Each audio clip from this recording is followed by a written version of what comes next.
اور اسی طریقے سے دوسری چیزیں نیچے پھینکتے ہیں۔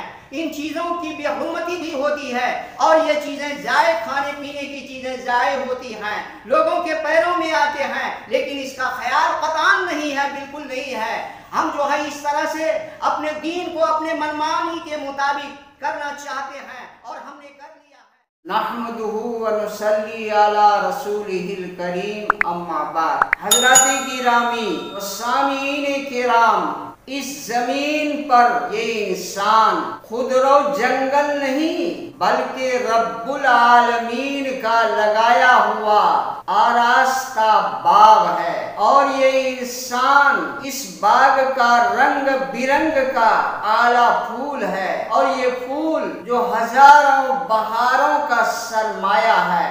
انسان کے جوہر انسانیت کی اس خالق کے سوا کوئی قیمت نہیں لگا سکتا ہے، بشرطے کہ یہ انسان اپنی زندگیوں کو اپنے خالق و پروردگار کی مرضیات کے مطابق بنانے کی کوشش کی ہو۔ یوں تو خالق اور اس کے رسول سے محبت کے بے شمار آثار و علامات ہیں اور اس کی بے گنتی پہچانیں ہیں، مگر سب سے اہم پہچان اللہ اور اس کے رسول کی اطاعت ہے۔ قابل غور اور لائق فکر بات یہ ہے، ایک طبقہ اظہار محبت کے عنوان سے تقریباً بر صغیر کے ہر شہر میں عید میلاد النبی مناتے ہیں اور اس میں ایسی خرافات کرتے ہیں جس سے اللہ اور اس کے رسول کو شرم آ جائے۔ حضرات گرامی، یاد رکھیے، پوری انسانیت کے لیے قابل عمل و تقلید دو چیزیں ہیں: قرآن اور سنت پر عمل۔ قرآن اور سنت پر عمل کرنے کے اولین مخاطب حضرات صحابہ کرام رضوان اللہ علیہم اجمعین ہیں۔ حضرات صحابہ کرام میں 4 بڑے خلفائے راشدین دنیا میں گزرے ہیں۔ حضرت ابو بکر صدیق رضی اللہ عنہ کے دور خلافت میں ربیع الاول کا مہینہ تقریباً 12 سال تک آتے رہے، لیکن آپ نے کبھی ربیع الاول کا اس تاریخ میں جشن نہیں منایا، جلوس نہیں نکالا۔ حضرت عمر رضی اللہ تعالی عنہ کے دور میں یہ تاریخ آئی، لیکن آپ نے کبھی جشن نہیں منایا اور آپ نے جلوس نہیں نکالا۔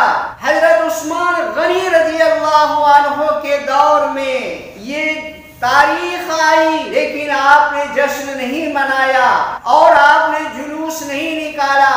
داماد رسول حضرت علی رضی اللہ عنہ کے زمانے خلافت میں یہ تاریخ آئی اور آپ نے کبھی جشن نہیں منایا اور جلوس نہیں منایا۔ صحابہ کرام رضوان اللہ علیہم اجمعین کے بعد حضرات تابعین کا دور آیا، کسی نے جلوس نہیں نکالا، جشن نہیں منایا۔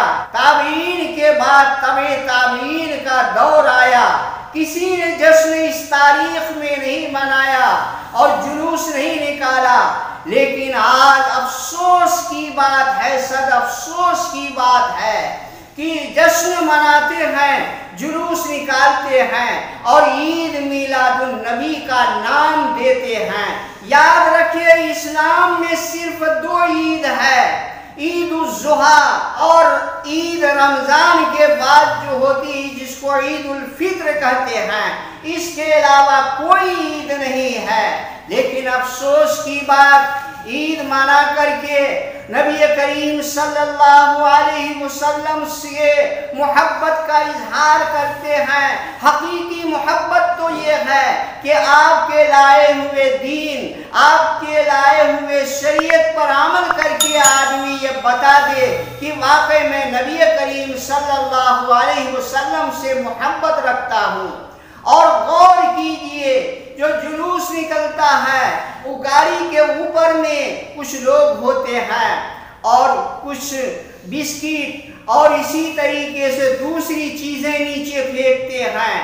ان چیزوں کی بے حرمتی بھی ہوتی ہے اور یہ چیزیں ضائع کھانے پینے کی چیزیں ضائع ہوتی ہیں، لوگوں کے پیروں میں آتے ہیں، لیکن اس کا خیال قطعاً نہیں ہے، بالکل نہیں ہے۔ ہم جو ہے اس طرح سے اپنے دین کو اپنے منمانی کے مطابق کرنا چاہتے ہیں اور ہم نے کر لیا ہے، یہ فلاح کے اخروی نجات کے لیے کافی نہیں ہے۔ اخروی نجات نبی کریم صلی اللہ علیہ وسلم کے طریقے کے مطابق زندگی گزارنے میں ہے۔ اللہ رب العالمین ہم سب کو نبی کریم صلی اللہ علیہ وسلم کی سیرت کے مطابق زندگی گزارنے کی توفیق عطا فرمائے۔ وما علینا الا البلاغ۔